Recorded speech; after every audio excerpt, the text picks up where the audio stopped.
સાથે સાથે મંચસ્થ તમામ આગેવાનો, મારા સાથી સિનિયર ધારાસભ્ય અને હર હંમેશ સંઘર્ષશીલ એવા આનંદભાઈ પટેલ સાહેબ માટે જોરદાર તાળીઓ પાડી લઈએ।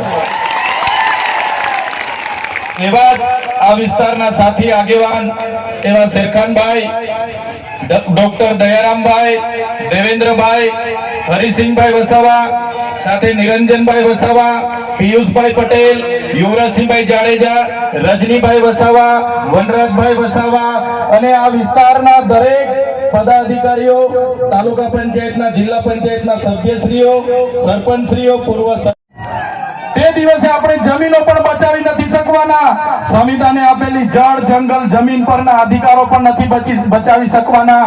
ત્યારે આ લોકોને આપણે કહેવાનું છે કે આપણે હવે ઓરિજિનલ આદિવાસીની રીત રિવાજમાં, પહેરવેશમાં, આવા કાર્યક્રમમાં આપણા હજારો સાથે, વાજિત્રો સાથે ઉપસ્થિત થયેલા છે।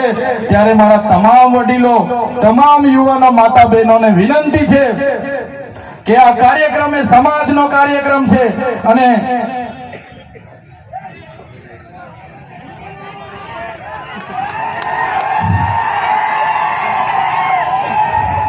આજનો આ કાર્યક્રમ એ આપણી સમાજની તમે એકતા બતાવી છે।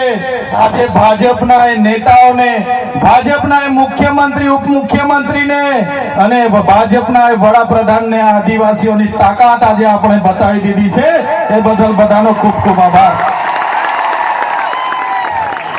આ આપણી તાકાત છે અને જ્યારે પણ કોઈ જીએમડીસી ની વાત આ વિસ્તારમાં લઈને આવશે, જ્યારે પણ આ વિસ્તારમાં હાઇડ્રો પ્રોજેક્ટના નામે ગામડાઓ વિસ્થાપિત કરવાની વાત કરશે, કોરિડોરના નામે ગામડાઓ વિસ્થાપિત કરવાની વાત આવશે, માલસામોડ પ્રોજેક્ટના નામે ગામડાઓ વિસ્થાપિત કરવાની વાત આવશે કે કેવડિયાની મારી બહેનોને હેરાન કરવાની વાત આવશે, તે દિવસે પણ આવો ઘોડાપુર આપણે પહોંચવાનું છે।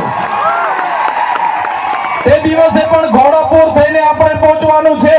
ત્યારે મારા સાથીઓ, મારા વડીલો, મારા યુવાનો, બાળકો, સૌ તમે પોતાના વિસ્તારમાંથી પોતાના રોટલા ખાઈને, પોતાના ભાડે થઈને તમે અહીંયા પહોંચેલા છો।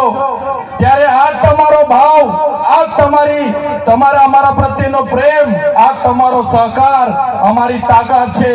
આજે અનંતભાઈ અને હું જ્યારે આવડી મોટી સરકાર સામે લડતા હોય, આ સરકાર પર પોલીસ છે, આર્મી છે, એમના કલેક્ટર છે, એમના એસપી છે, એમની કોર્ટો છે, એમનું તંત્ર છે, યંત્ર છે, મંત્ર છે, પણ અમારી સાથે અમારી જનતા છે।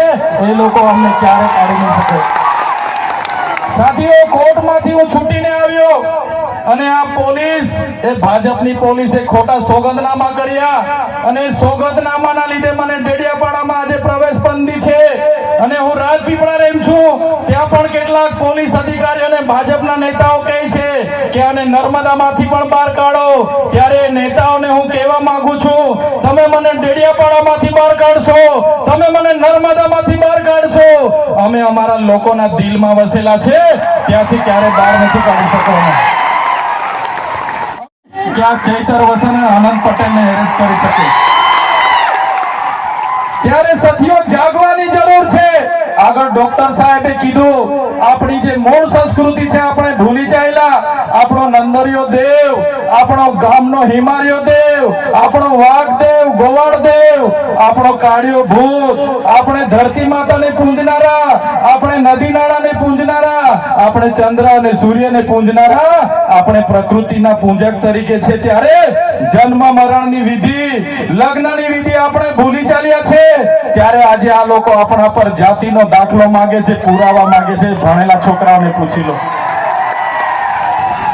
સાથીઓ, જે આપણી રીત પરંપરાઓ છે, આપણો જે પહેરવેશ છે, આપણા પૂર્વજો આઝાદી પહેલા ઓળખી કાઢતા હતા। ગોરા અંગ્રેજો આવ્યા, એમના પહેરવેશ, એમની બોલી પરથી આપણા પૂર્વજો જાણી ગયા કે આપણા દુશ્મન છે।